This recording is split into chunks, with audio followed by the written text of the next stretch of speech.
speaking of which, we're moving on to our beloved New York Jets NFL draft.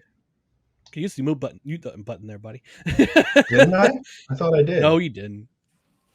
I got the thing. I thought I went down. Did it not work? That's okay.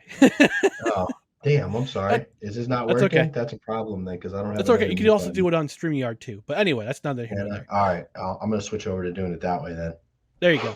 All right. So after all that, let's move on to our beloved New York Jets and let's talk about their draft night. Let's start with pick 4, round 1. The New York Jets select Ahmad Sauce Gardner, cornerback, Cincinnati. Dan, I know you're ready to speak your mind already, so I'll let you go first on this one. What was your reaction to this pick? Oh, I was thrilled, man. I was thrilled. I mean, I didn't really know if they would have taken Sauce this high. I'm glad they did because Sauce was my number 2 overall prospect and I had in this draft. I mean, the kid is insane. I mean, his college film is incredible. He's so sticky, he's so fluid, he's so technically sound. He just gets a little grabby at times, but I mean that's something that can be coached out of him. I mean he's as close to a perfect CB as a cornerback prospect as you can really realistically hope for to come out of college, and at 6'3", 190 with the arm length that he has. I think he's got like 30, almost 34-inch arms. And he's a monster for a corner.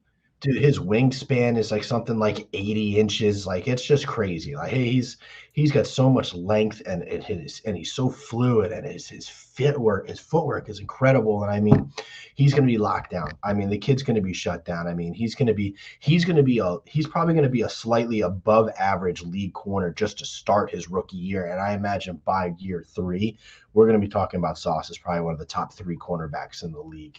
He's that good, and I was thrilled to grab him. He was my guy. I mean, I love Sauce, but I realistically thought they were going to try and go edge as hard as possible. Yeah, and at number 4. So I didn't think that Sauce was truly going to be in play for the Jets. So kudos to Joe Douglas and the whole Jet staff for keeping their interest in Sauce under wraps as hard as they did, because we didn't start hearing the Sauce of the Jets chatter until about 48 hours before that draft. So, that was fantastic. I love the pick. Absolutely loved him. I can't wait. Can't wait to see him in green and white.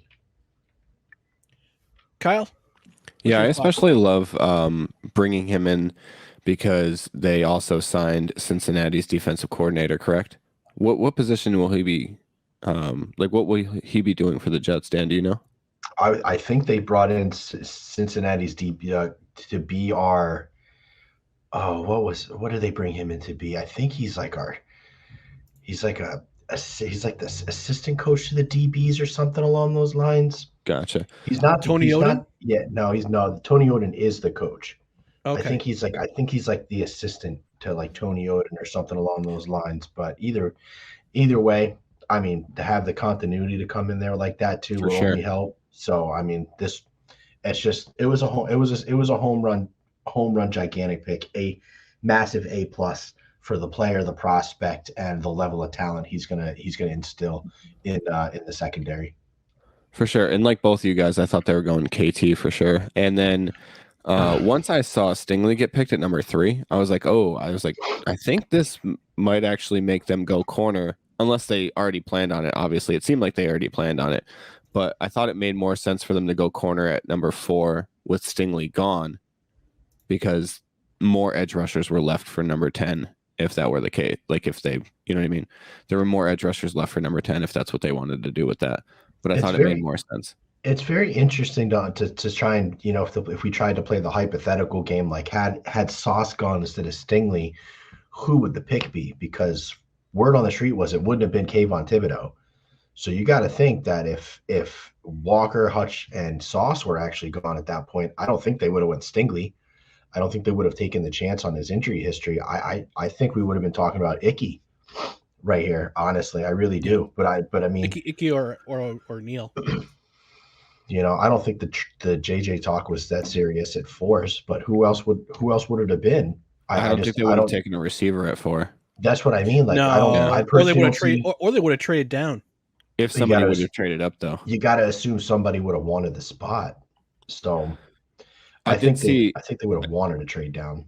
Yeah, I did see that Saleh confirmed that, and who knows, this could be just him saying this after the fact, but he did say that if the Falcons took Garrett Wilson, that they were definitely going JJ at number 10. So they had JJ ranked above the rest of the wide receivers in the class. Yeah, I saw that. I did read that too. That was fascinating to think.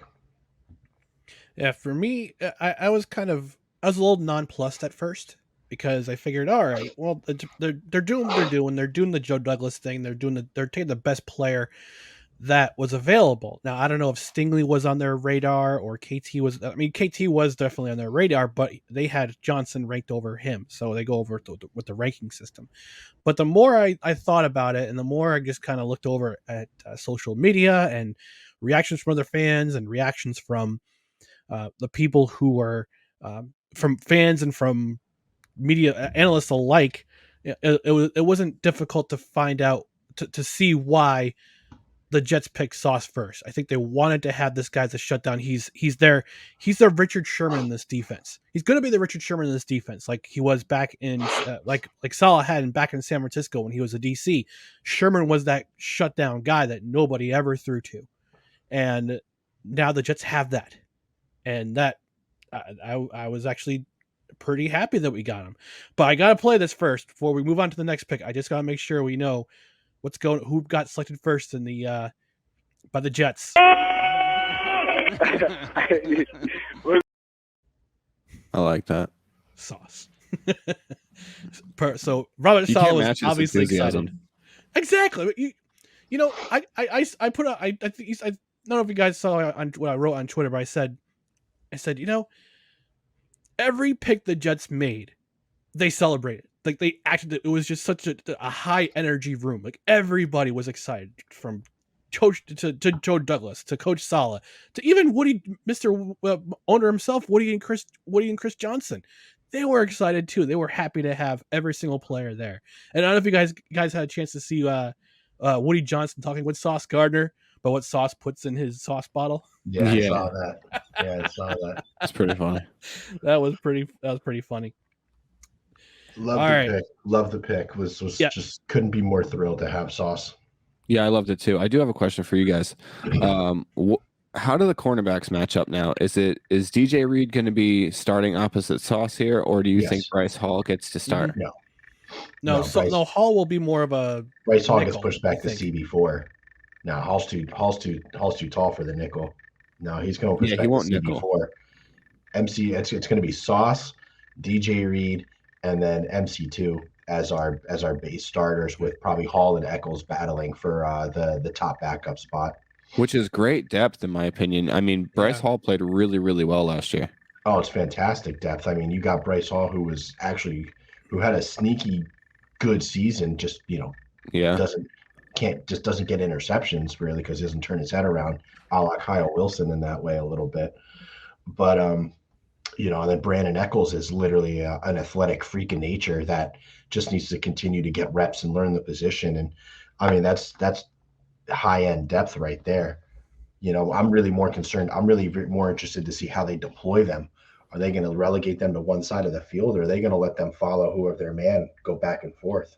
And I'm so excited for the youth of this secondary. I mean, LaMarcus Joyner, he's the old head of the group, and I think he's like 29 or 30. He's 32. Joyner, is he? Yeah, I think so.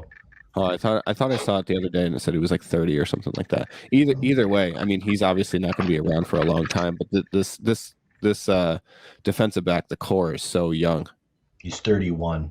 31. Okay, we'll split the difference then. But yeah, look at the age of every single corner on this team. Michael Carter, MC2, 23. Isaiah Dunn, 23. Brendan Eccles, 24. Javelin Guidry, 23. Bryce Hall, 24. Justin Hardy, another old man in the group, 28.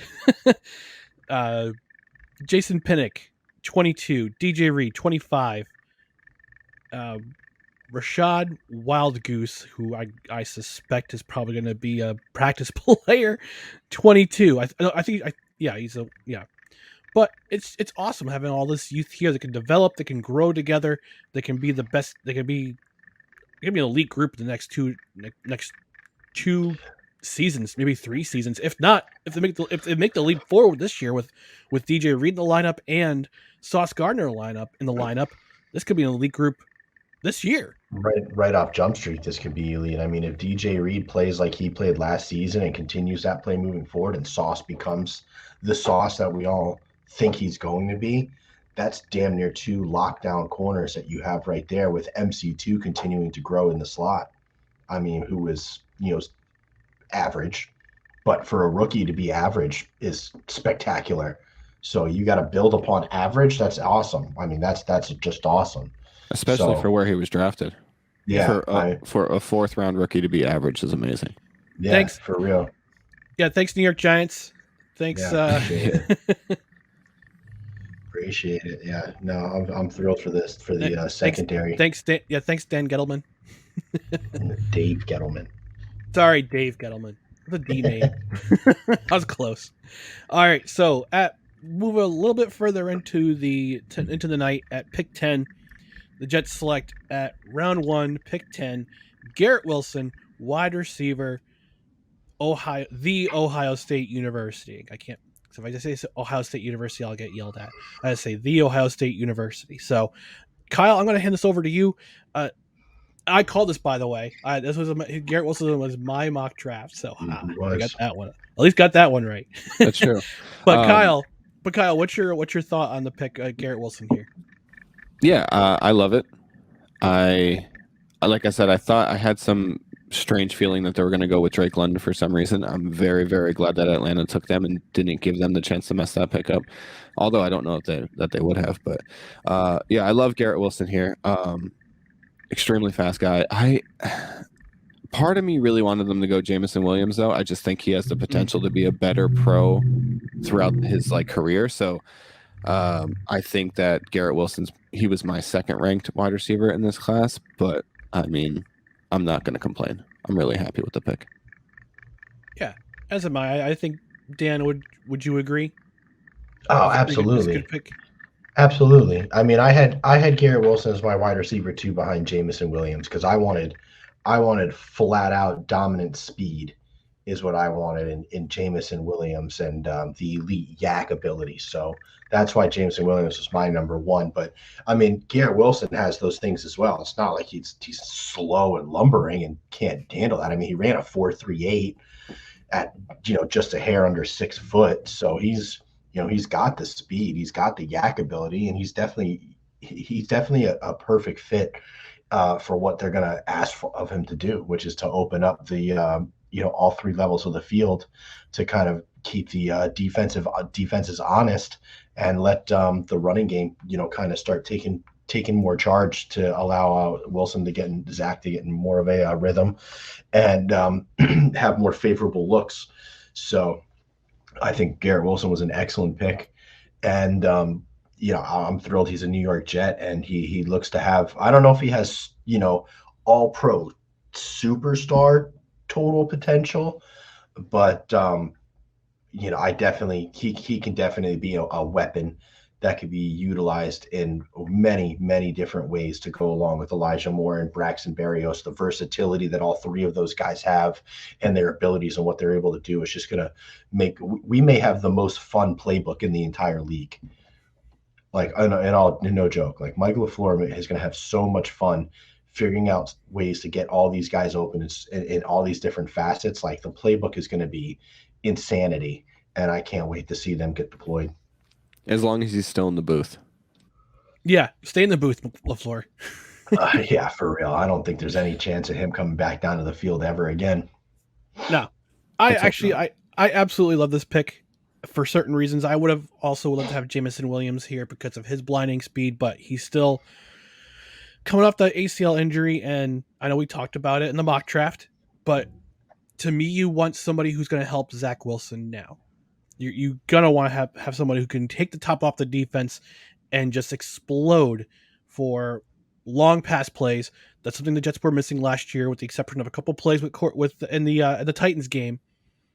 But you need someone with that kind of game-breaking speed. I mean, he ran a 4.38 40, which is ridiculous speed It's one of the it was probably one. I think it was one of the fastest one of the fastest 40 speeds among wide receivers in this draft. Probably right up there. Yeah. Jameson Williams said he would have broke the record if he could run it. Yeah, I would have broken the record too if I was like about 150 pounds lighter too, but that's another story. But no, this is going to be a fun offense to watch next year, just with the addition of Garrett Wilson. You got Wilson to throw into Wilson. It's going to be awesome. It's going to be great. Yeah, I agree. And I have a similar question for the wide receivers as I did for the cornerbacks. How do you see these guys lining up? Do you think Corey Davis would be the most beneficial being in the slot? No, out wide. No, because Elijah Corey Moore Davis ran a lot better out wide than he did in the slot last year. I think Garrett Wilson's going to run the slot, to be honest with you. I think we're going to see Garrett. And Garrett Wilson. And Barrios is going to be that gadget guy. Yeah, I think we're going to see. I think honestly, you're going to see Corey Davis at X. We're going to see Elijah at Z, and we're going to see, what's it called? We're going to see Garrett Wilson probably in the slot quite a bit. That's kind of the way I envision things. But the good thing, Corey Davis don't play the slot. That's not up to his skill set. He's strictly an outside wide receiver with his height and weight. He's got to stay at the X position. So I see that's the good thing about Garrett Wilson though, is he could play. Garrett Wilson's like Elijah Moore in the fact that they theoretically could play all three positions, even though they're slightly smaller, where you want your X guy to be more of a bigger, taller guy. Ideally, it's what you want Denzel Mims to be. Right. If ideally we would love for Denzel Mims to somehow just have a resurgence and become our X receiver of the future. That big, tall, speedy guy who can do contested catches and, that kind of thing. But I definitely see Garrett Wilson probably playing in the slot quite a bit more so that they can utilize his fast twitch releases and his yak ability. And that's kind of how I see it. And the fact that the Jets picked up Wilson kind of just put to rest the whole Deebo Samuel thing. I know we talked about it before we went into our mock drafts the last episode. Reportedly, the Jets were willing to give up pick 10 and a 5th rounder for Deebo Samuel. And the 49ers obviously wanted a lot more. No, they wanted the 2nd rounder back from the 49ers with Deebo. Oh, okay. I saw differently from Brian Costello from New York Post. I must have read that wrong then, but still. Yeah, it was 10th and the 5th rounder for Deebo and San Francisco's 2nd. So they wanted the pick swap, and San Francisco didn't want to do the pick swap. San Francisco wanted to keep the 2nd rounder and get rid of Deebo. That was equivalent to the 13th overall pick, the way the points layered out, and San Fran wanted more. Right. Well, have fun with that situation. So yeah, pretty much. Yeah. Pretty much enjoy trading them during the offseason and not having the assets to use till next draft. Yep. Sorry, John Lynch. Or potentially him sitting out this whole year. Yep. That'll you had your chance. And we turn to another Le'Veon Bell situation. Yeah, at least until week 10. And then he comes back so he can get his accrued season in. All right. So moving on from here. Getting to a little bit later in the night, we see some fun picks. Going. We get to the 20s. We actually get to the 20s, and Buffalo is there. Jermaine Johnson's name is still out there. Buffalo's on the clock. I would have been physically ill if Jermaine Johnson went to the Bills and was the edge rusher alongside Von Miller. I would have been physically ill. Thankfully, they didn't take him. They took Elam from Florida. Dallas is on the clock. They take a tackle who commits too many holding penalties. And then something interesting happens. The New York Jets are back on the clock because of a trade that sent the 35 and I think 100 and 101. It was 30. It was 35, 69, and 163 for 26 and 101. We could have had so much fun with 69. Dang. Yeah. Oh, well. Opportunity squandered. Well, it might have been. But Jets trade back into the first round. And their selection, Jermaine Johnson, defensive end, edge from Florida State. Dan, I know you're dragging into that point. We pretty much all were at this point in the night. Give us your feeling about what about this pick. Oh, I mean, they hit it out of the park. I mean, this was, they did great with Sauce. They did great with Garrett. I mean, if that was all they came away with, we would have called this a successful first round. They would have infused a lot of talent, but then a lot of talk is like, well, what do the Jets do in round two? Just, do they take one of the edges that fall? Joe Douglas says, screw that. Like, I'm not sitting back. I'm not waiting. We've been hoarding all this capital for this reason, and that's to make sure I can go get my guys. And he jumps up, finds a willing trade partner all the way at 26, no less. I mean, he said he was trying for 15 on, and finally got somebody willing to take the deal at 26. So it's just pure dumb luck that the rest of the NFL decided to skip over him for whatever the myriad of reasons that they may have had, character, a non-scheme fit, age, who gives a shit, really. Ultimately, it worked out so well in the Jets' favor for Jermaine Johnson to come in, because this dude is a absolute monster. I mean, we're talking, 6'4.5", 260 pounds with 35-inch arms, and just 4.58 speed. 4.5, right, exactly. 4.58 speed to go along with somebody that's six, like I said, 6'4.5" and 260 pounds with that kind of length, bro. That's damn near an edge rusher you'd want to build in a lab if you could do it, So, and he's a perfect fit for the wide nine because he has the speed, he has the power, he has the bend. That's his game. That's what he does. So, to be in a wide nine scheme like what Robert Saleh is going to deploy, I mean, he's gonna absolutely feast on right tackles. Like, there's not going to be many, if any, right tackles in the league. They're going to be able to consistently handle his speed to go along with his power, to go along with his move repertoire. That's the other thing too. He has hands down the best pass rush move repertoire of anybody else in this draft. Better than Hutch, better than KT, better than Mafe, better than Ebiketie, better than Walker. He has the tools down. The downside is, took him a little while to get where he is. So he's a slightly older prospect. He's 23, going almost 24 when the season starts. And I mean, there's some. Put him in a home right now. Yeah, right. Yeah, God forbid. And then he has a little bit of character concerns. The way he had to come up and do what he did. Word on the street was he didn't interview well with a lot of teams. His personality put some people off, but clearly Joe Douglas and Robert Saleh didn't feel that way whatsoever. And I mean, that was this, to me, I don't see how you call that not the steal of the first round. Like, I just don't see it. I mean, he was the 8th ranked player on the Jets board, or, they call it in the top 8, but you got to figure he's probably the 8th ranked player on that board. So to get 3 of your guys in the top 8 at 4, 10, and 26, I mean, that's an A+.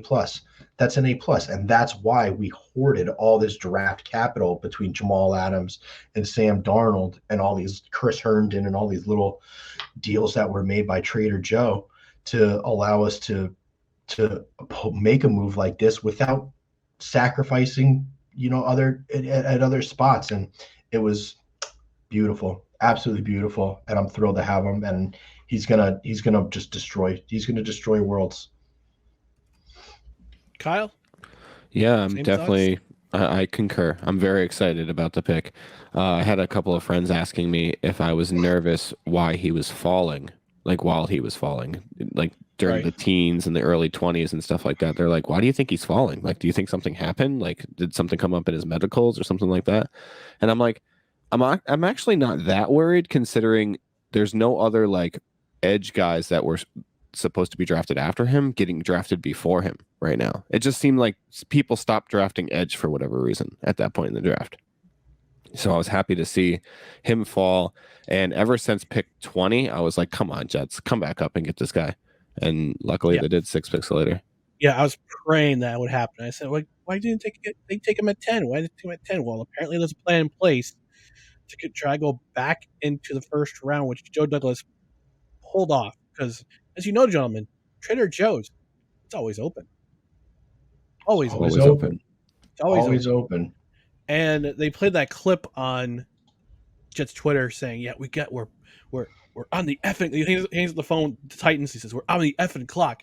We're on the effing clock." And he hugs Saleh. And it was like, oh. I would kill to be able to be in a draft room just 1 year.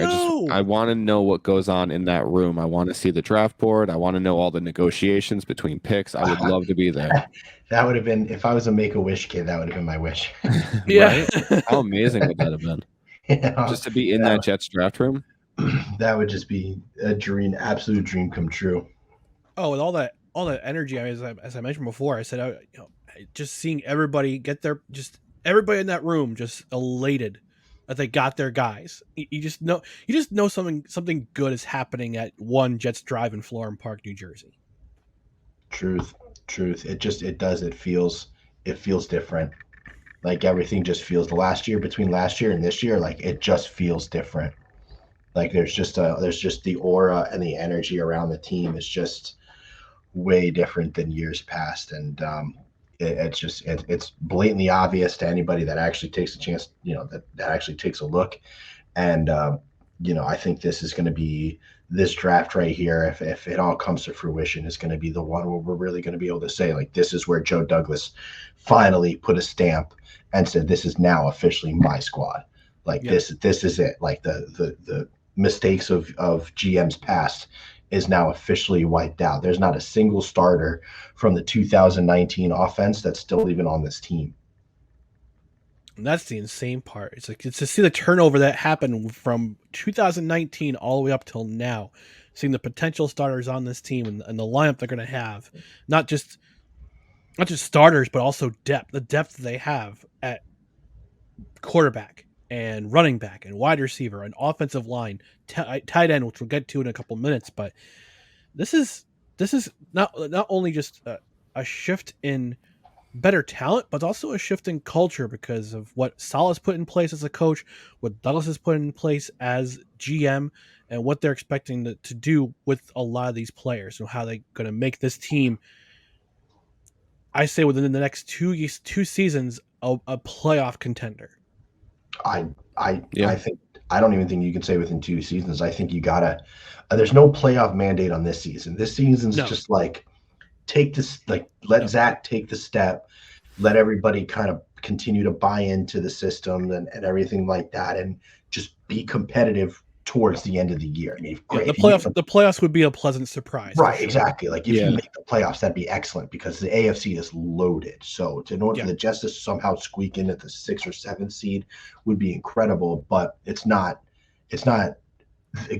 the expectation for this year. It's just be playing meaningful games towards the end of the year. Have week 15 and 16 and 17 actually mean something. Be in the hunt. Yeah, I was just going to say that's the graphic I want to see to consider it a success. Is I just want to see New York Jets in the hunt in December. Right, exactly. And that's all you want to see them win some freaking games in September, which will allow them to be in the hunt come December.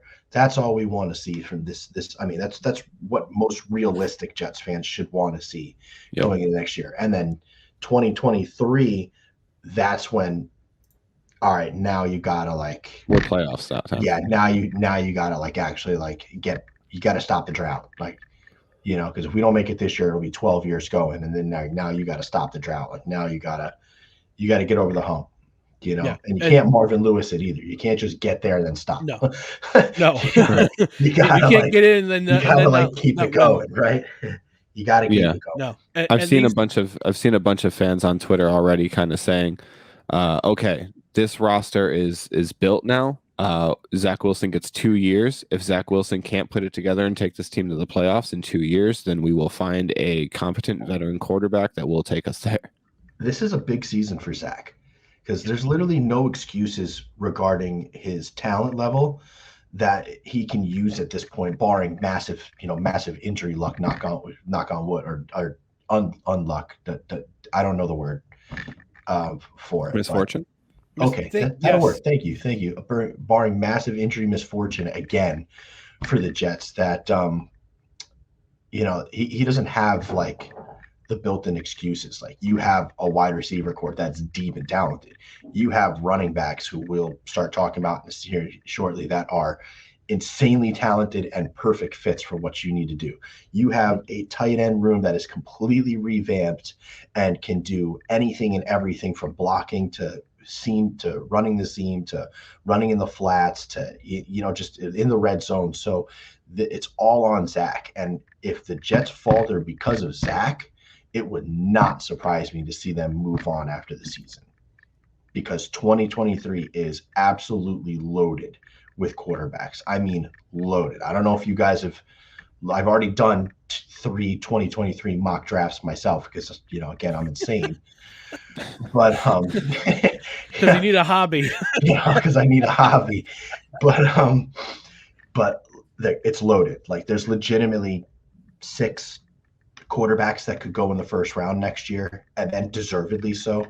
So, I mean, like, it's there's a lot riding on Zach for this. Like, they will not. I don't think Joe Douglas or Robert Sala will hesitate if Zach falters and fails with all the talent around him, and they end up with a decent pick next year to say, you know what, we're washing our hands of you. We'll trade you for a conditional 4th or 5th to get you off the roster, and we're grabbing, this player right here. Depending on whatever pick we're at next year, if it's high up there. Because literally, like, there's probably going to be 4 quarterbacks that go in the top 8 or 10 next year, easy. Well, it's funny you say move on from Zach Wilson if he doesn't do the job this year in 2023. Well, funny enough, there's another BYU quarterback who's one of the top NFL prospects for 2023 in Jaron Hall. So it's true. Bryce Young, C.J. Stroud, Anthony Richardson, Tyler Van Dyke. I mean, it's a Rattler. Yeah. It's a loaded. There's a lot of loaded ability. If they all play up to their potential, college football is going to be fun as hell to watch next year. And I mean, Zach's just got to come through, man. Zach's got to come through. I mean, it sucks to feel like he only has kind of a 2-year leash, if you will. I mean, you gave him the pass on the rookie season. It is what it is. But if everybody stays healthy, Zach's gotta be at a minimum. I think minimum Zach's gotta be at 3,200 yards and probably 20 touchdowns and at least a 2-to-1, touchdown to interception ratio. I think that's got to be the bare minimum to be expected with this roster. Yeah, and the first 3 picks of this draft make the team exponentially better. But then we move on to Friday, and that's where things get really interesting. Because again, Trader Joe's, it's always open.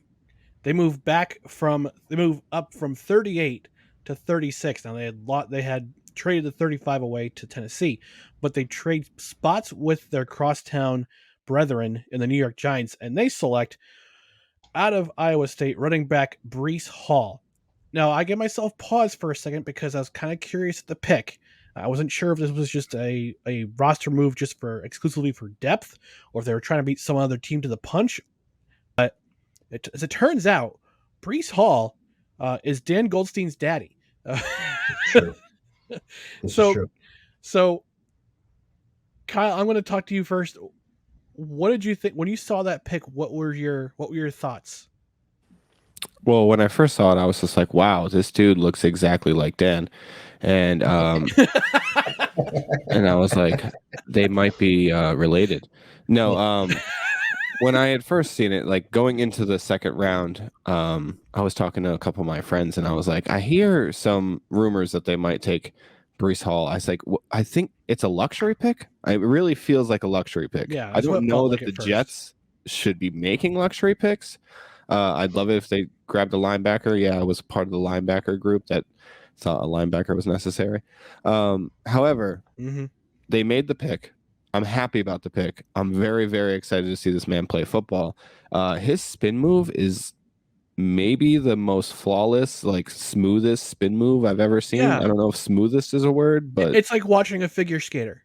It's ridiculous. It's beautiful, for the lack of a better term. It's beautiful, and I'm very, very excited to see him do that in green and white. As am I. I watched Baldy's breakdown of. I told you guys to watch it on text. I said, watch Baldy's breakdown of Breece Hall, and I watched it, and now I get it, and now I understand why. Because initially, when I was on Belly Up Sports'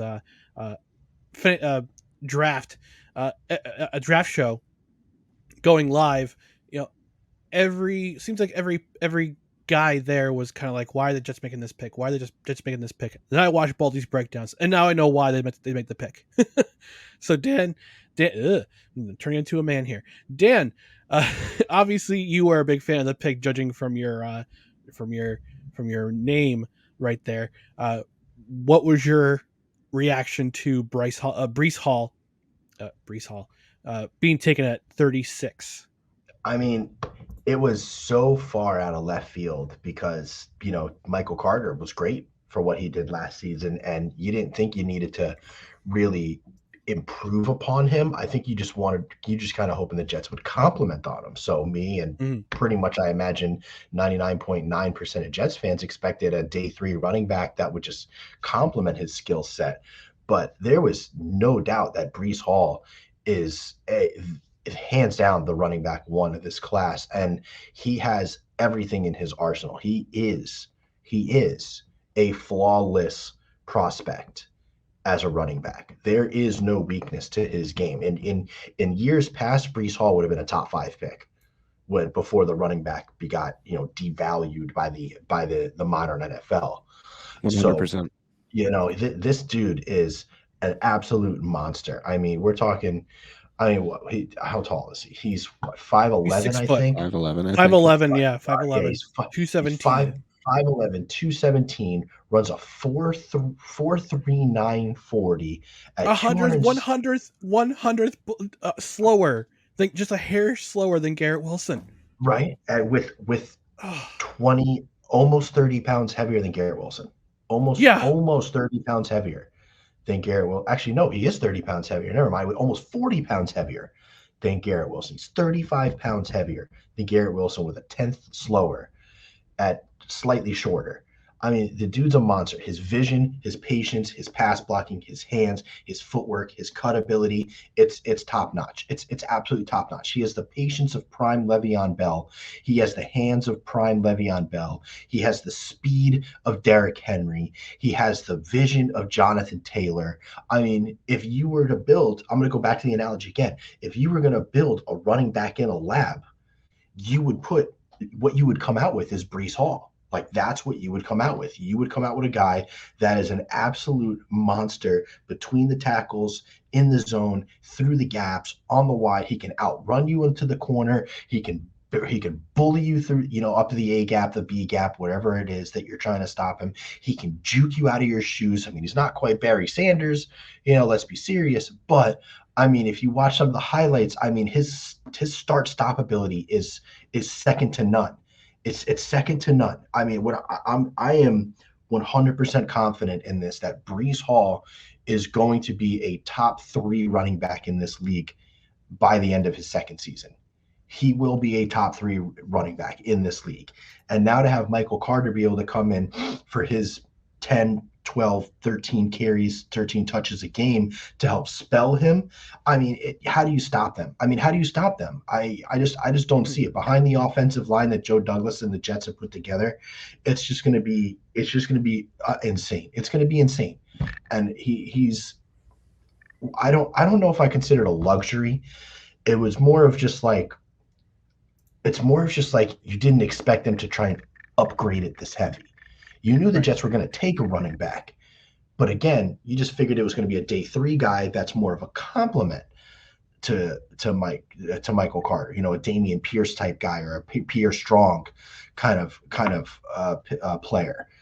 Somebody, or Wilson's teammate from BYU, right? Or Algier, exactly, Algier, just a big body guy that could come in and do what Michael Carter can't, which is run between the tackles and the short yardage stuff. But they said, no, we're not doing that. Like, we're not doing that. Like, we're just gonna go ahead and get the de facto number 1 guy, and that can do anything and everything, and can hit the ground running right as the start of the season goes. And I mean, he's gonna beast.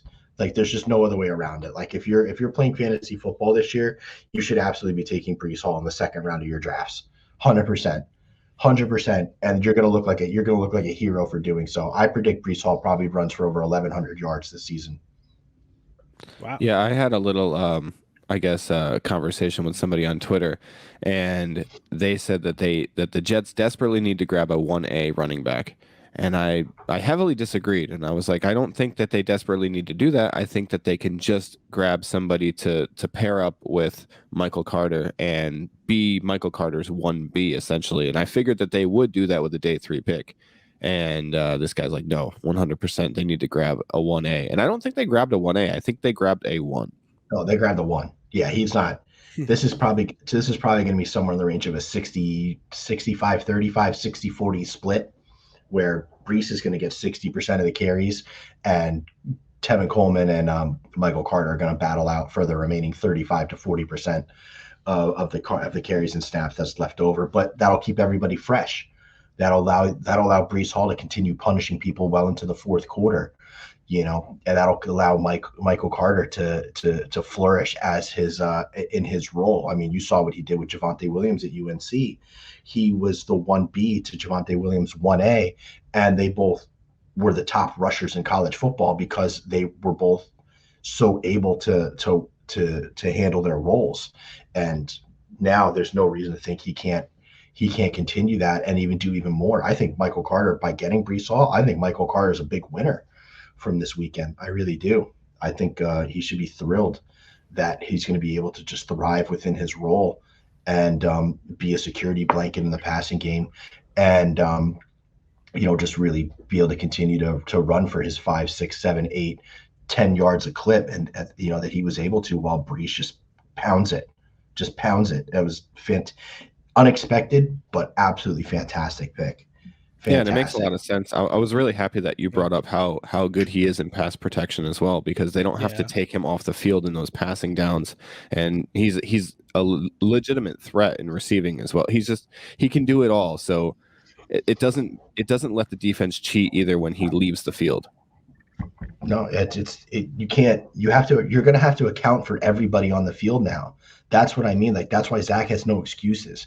You have the personnel set up with the Jets do, where you have Moore, Davis, and Wilson out wide, and then Brees in the backfield, and then Uzama and Conklin, on there with the O-line. I mean, how do you stack the box?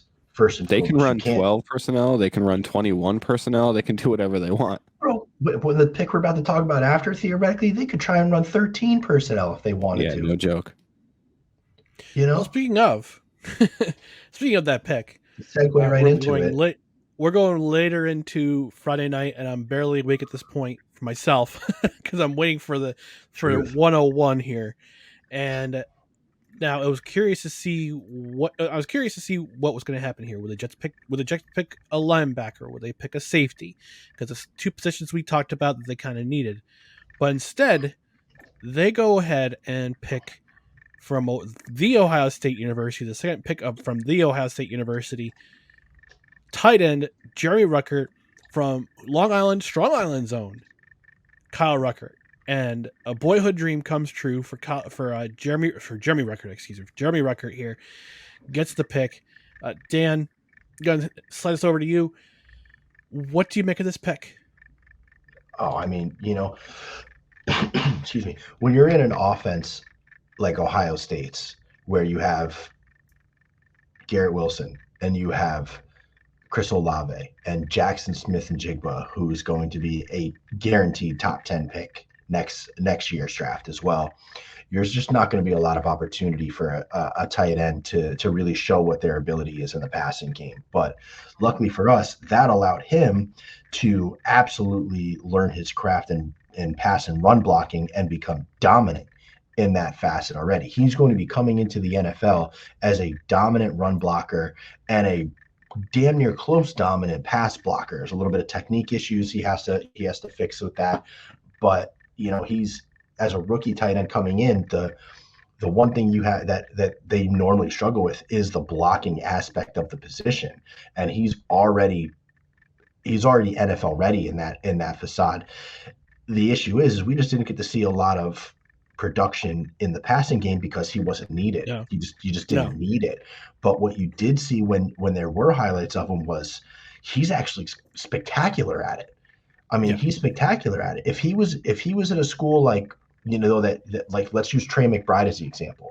If he would have went to a school or University of Iowa, where they where they produce Right. tight ends like Wisconsin built produces centers. Exactly. Like if he was at a school that would have utilized that didn't have the receiving talent that Ohio State did and would have had to rely on him more, he would not have been available at the spot. I mean, Jeremy Ruckert would have been a second round pick all day long, potentially even sneaking into the first because he's big, he's fast, he's got great hands, he's got great ability to stretch the seam. He's actually very good at route running. I mean, as good as a 6'5", 260 guy can be in that regard. So he's going to be a tight end one, and he's going to be a dominant tight end one after Uzomah and Conklin are no longer part of this team. That was more of a luxury pick than Breece Hall was, but it was a smart pick because you don't have to rush a rookie tight end now into playing time where they're usually not ready. I mean, besides quarterback, tight end is the most difficult position to transition to in the NFL because the responsibilities you have is tremendous when learning how to line up in line at the F, at the H back, in this, within the slot for some of these guys, then pass blocking, then run blocking. I mean, you have to know how to do everything, and it's a lot.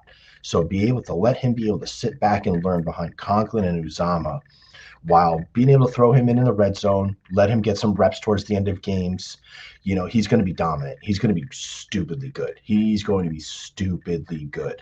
I mean, he has 70, 80, 90 catch, 1,000-yard potential as a standalone tight end. And I'm so happy that and then just the fact he was a Jets fan growing up from Lindenhurst, Long Island.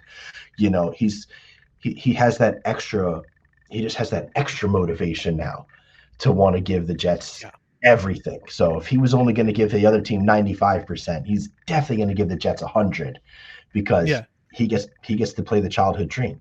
I don't know who's more excited, him or his dad. It's an amazing story. It's an awesome story. I'm thrilled for the family. Those videos are great.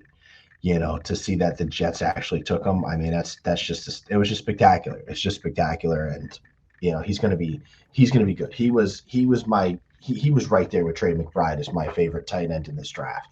So to get him outside the top 100, again, it was just another home run in just a sea of home run picks by Joe Douglas. Yeah, and you alluded to it. You said it seemed like kind of a luxury pick with Uzomah and Conklin being signed to contracts this offseason. But I looked at the numbers on Spot Track, and the Jets have the option. They basically what they are is they have 2-year contracts for both Uzomah and for Conklin. They have an out in year 3. So what you can do is that you can develop Ruckert in year 1 to be essentially a blocker in a 2 tight end set, but also help him develop his ability to run routes and to be better off the ball when it comes to being a pass catching tight end. And by year 2, he's a starter. And in year 3, you can let one of them. You can not exercise the option. You can choose not to exercise the option for either Conklin or Uzomah, and Ruckert's your default starter by the time it's year 3 of Ruckert's contract. And and of course I had to see a tweet by Rich Samini that turned the punch bowl of this entire thing because he's so negative about the Jets sometimes. He says that was my only quibble. The Jets didn't need a tight end. I'm like, are you kidding me? It's the perfect time to draft a tight end. It's how smart teams continually build up their talent. You take guys and you put them in the pipeline when you don't need them, so you don't have to rush them in. It was spectacular. Exactly. It was spectacular. I mean, and anybody that actually and it's not Jets bias that's saying that. I mean, it's just being a football fan. You understand that you keep players in your pipeline so that when you need to get rid of those bigger money contracts, you have the younger guys on their rookie deals that can step in with little to no loss of performance or even, better performance for cheaper. It was an excellent move. And, and it's exactly what's going to happen. By year 3, he's going to be the de facto starter. I imagine Uzomah is probably going to be gone because he'll be in his 30s by that point. Conklin's a little younger. So, maybe they exercise Conklin. Uzomah is probably gone by that point. Plus, Uzomah has an injury history. Right. Uzama has an injury history. He's not a healthy guy, and he's not young. He's already 29, for the tight end position. So, and theoretically, he's not like a spectacular tight end. I mean, he's never had like a dominant type season. Yeah, He's a perfect security blanket, but he has injury problems. Yeah, and Ruckert has the ability. I hate using these comparisons, even though they use a similar system. Ruckert has the potential to be the George Kittle of the New York Jets. I mean, yeah, play that position. He's not as fast and athletic as George Kittle, but besides that, he has the ability. He has the blocking ability. He has a pass catching ability. He can run routes pretty well. Those things So Kyle, I don't mean to step in here, but Kyle, what was your reaction to this pick of Jeremy Ruckert by the Jets? Well, as a kid who wore the same exact Jets fake uniform thing that he had on, I'm pretty sure I either had Curtis Martin or I had Keyshawn Johnson when I was a kid. I can't remember exactly which one I had. But I definitely had one of them, so I can definitely. I'm very excited for him as a Jets fan that he gets to, like Dan said, live the dream, and actually go up and play for his favorite team growing up. My cousin actually just this past year got drafted by his favorite MLB team, the Braves, and so just knowing somebody who's actually living the dream like that, it's amazing. I'm extremely happy for him and his dad. I think his dad's going to be pumped to be at all the games with him. Hell yeah. Yeah. And this is what the Ravens do. Teams like the Ravens do stuff like this all the time, and nobody really bats an eye because good teams stay good, right? But the Jets are drafting with that philosophy right now, even though they're not technically like a good team yet. That's going to change. That's going to change.